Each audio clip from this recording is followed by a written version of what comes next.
दोस्तों, महान यूनानी दार्शनिक अरस्तू ने कहा था कि इंसान स्वभावतः जिज्ञासु है तथा उसकी सबसे बड़ी इच्छा ब्रह्मांड की व्याख्या करना है।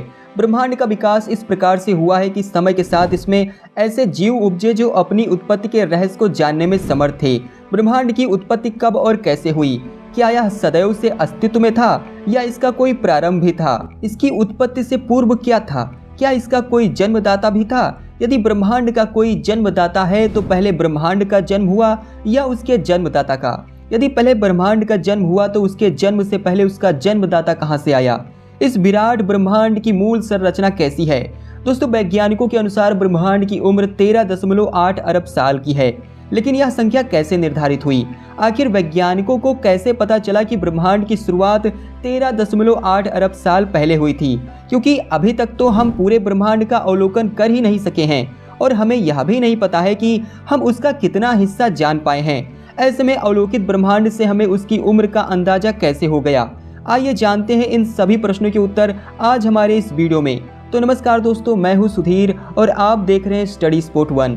दोस्तों, ब्रह्मांड किसे कहते हैं? सरल भाषा में समझे तो ब्रह्मांड सूक्ष्म अणुओं से लेकर महाकाय आकाश गंगाओं अर्थात गैलेक्सीज के सम्मिलित रूप को कहा जाता है। अर्थात ब्रह्मांड पृथ्वी को घेरने वाले विशालकाय और उसमें उपस्थित सभी खगोलीय पिंड जैसे कि गैलेक्सी, तारे, उपग्रह, ग्रह तथा संपूर्ण ऊर्जा को ब्रह्मांड यानी कि यूनिवर्स कहा जाता है। अगर हम ब्रह्मांड को एक लाइन में परिभाषित करें तो ब्रह्मांड अस्तिमान द्रव्य एवं ऊर्जा के सम्मिलित रूप को कहा जाता है। दोस्तों, ब्रह्मांड से संबंधित अध्ययन को ब्रह्मांड विज्ञान यानी कि कॉस्मोलॉजी कहा जाता है। ब्रह्मांड के संबंध में खगोल वैज्ञानिकों का मानना है कि ब्रह्मांड में सैकड़ों अरब गैलेक्सीज तथा प्रत्येक गैलेक्सीज में करीब 100 अरब तारे होते हैं। ब्रह्मांड की उत्पत्ति को लेकर कई सिद्धांत प्रतिपादित किए गए हैं, जिनमें से कुछ प्रमुख सिद्धांत निम्न हैं। दोस्तों, पहले नंबर पे आता है बिग बैंग थ्योरी, जिसे एबी जॉर्ज लेमेंथियर ने दिया था। दूसरे नंबर पे आता है स्टेडी स्टेट थ्योरी, जिसे थॉमस गोल्ड एवं हर्बन बॉडी ने दिया था। तीसरे नंबर पे आता है पल्सेटिक यूनिवर्स थ्योरी, जिसको डॉक्टर एलन सडेजा ने दिया था। और चौथे नंबर पे आता है इन्फ्लेशनरी थ्योरी, जिसे एलेन गुथ ने दिया था। दोस्तों, दिए सभी सिद्धांतों में से बिग बैंग थ्योरी ब्रह्मांड की उत्पत्ति के संबंध में सर्वमान्य सिद्धांत माना गया है। इसका प्रतिपादन बेल्जियम के खगोलज्ञ एब जॉर्ज लेमेंथियर ने किया था। लेमेंथियर एक वैज्ञानिक होने के साथ साथ रोमन कैथोलिक पादरी भी थे। उनका big bang theory Albert Einstein के सामान्य सापेक्षता सिद्धांत पर आधारित था।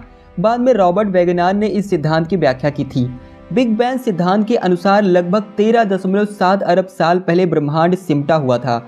इसमें हुए एक विस्फोट के कारण इसमें सिमटा हर एक कण फैलता गया, जिसके फलस्वरूप ब्रह्मांड की रचना हुई। यह विस्तार आज भी जारी है, जिसके चलते ब्रह्मांड आज भी फैल रहा है। इस धमाके में अत्यधिक ऊर्जा का उत्सर्जन हुआ। दोस्तों, यह ऊर्जा इतनी अधिक थी कि जिसके प्रभाव से आज तक ब्रह्मांड फैलता ही जा रहा है। सारी भौतिक मान्यताएं इसी एक घटना से परिभाषित होती हैं, जिसे बिग बैंग सिद्धांत कहा जाता है। इस महाविस्फोट के धमाके के मात्र 1.43 सेकंड अंतराल के बाद समय अंतरिक्ष की वर्तमान मान्यताएं अस्तित्व में आ चुकी थी। भौतिकी के नियम लागू होने लगे थे। 1.34 सेकंड में ब्रह्मांड 10 की पावर 30 गुना फैल चुका था और क्वार्क, लेप्टॉन और फोटोन का गर्भ द्रव्यमान बन चुका था। 1.4 सेकंड पर क्वार्क मिलकर प्रोटॉन और न्यूट्रॉन बनने लगे और ब्रह्मांड अब कुछ ठंडा हो चुका था।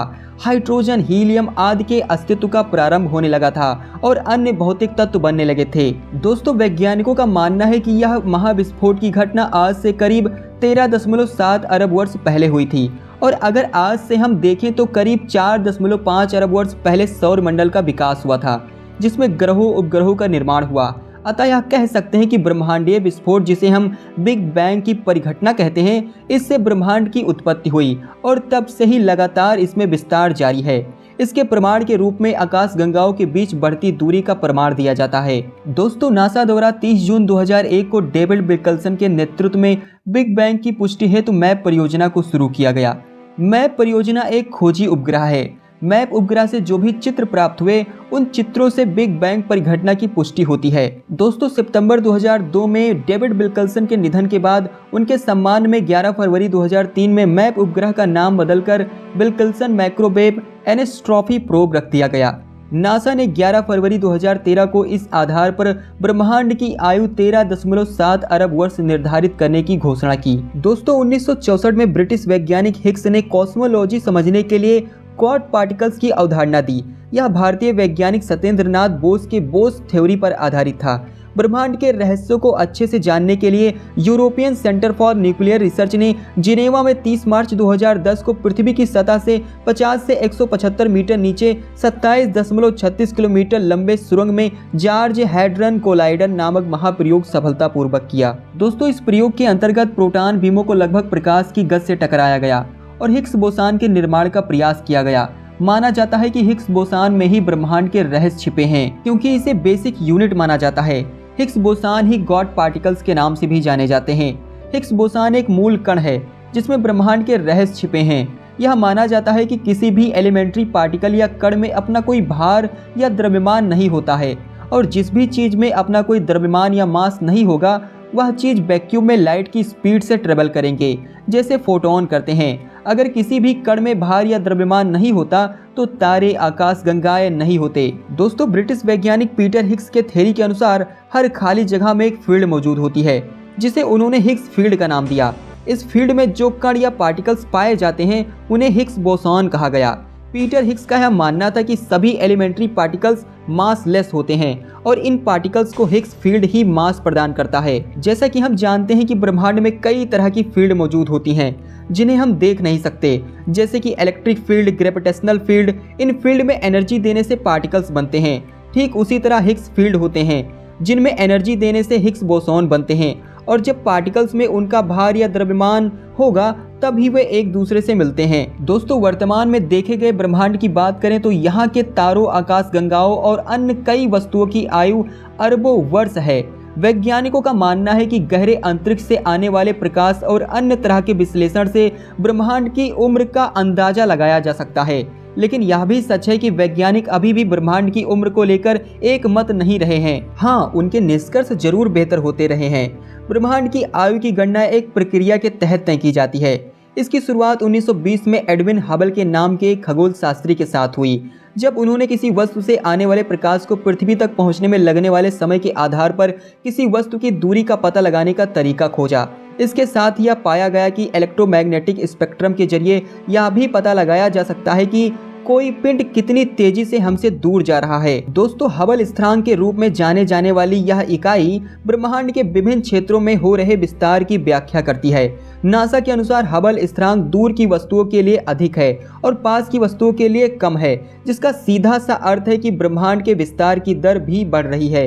इसका एक अर्थ यह भी है कि ब्रह्मांड की आयु सिद्ध करना कठिन है। दोस्तों, ब्रह्मांड की वर्तमान आयु 2020 में वैज्ञानिकोों के कई समूहों द्वारा अपनी गणना के आधार पर निकाली गई थी, जिसके लिए उन्होंने यूरोपीय स्पेस एजेंसी के प्लांक्स अंतरिक्ष यान से डेटा का पुनः मूल्यांकन किया और आटाकामा कॉस्मोलॉजी टेलीस्कोप से डेटा का विश्लेषण किया। दोस्तों, नए युग 2013 की गणना के 10 करोड़ वर्ष अधिक था। इन दो उपकरणों के साथ वैज्ञानिकों ने ब्रह्मांडीय माइक्रोवेव पृष्ठभूमि या CMB का नक्शा बनाया, जो कि बिग बैंग से बचा हुआ प्रकाश है। इन आंकड़ों को वर्तमान मॉडलों के साथ जोड़ा गया था कि कैसे शुरुआती पदार्थ और अन्य निकाय हर चीज की शुरुआत के बाद अस्तित्व में आ सकते हैं। इससे वैज्ञानिक अनुमान लगा सकते हैं कि ब्रह्मांड की उत्पत्ति कब और कैसे हुई होगी। वैज्ञानिकों का मानना है कि CMB की उत्पत्ति बिग बैंग के 40 लाख बाद हुई होगी। पहले ब्रह्मांड से प्लाज्मा निकला होगा, जिसमें प्रकाश इलेक्ट्रॉनों से जुड़ा होगा, जो ठंडा होकर चारों ओर फैलने के लिए मुक्त हुआ होगा, जिसे हम CMB कहते हैं। दोस्तों, इस प्रकीर्णित प्रकाश की दूरी का अनुमान लगाकर वैज्ञानिक ब्रह्मांड की आयु का अनुमान लगाते हैं। हाल ही में बिखरे फोटोन या प्रकाश के कण की लंबी दूरी का मतलब है कि ब्रह्मांड पुराना है, क्योंकि CMB को हम तक पहुंचने में अधिक समय लगता है। 2020 की नई गणना से ब्रह्मांड की आयु 13.8 अरब निकली है। इस आकलन में माप, सटीकता और संकल्प अच्छे थे।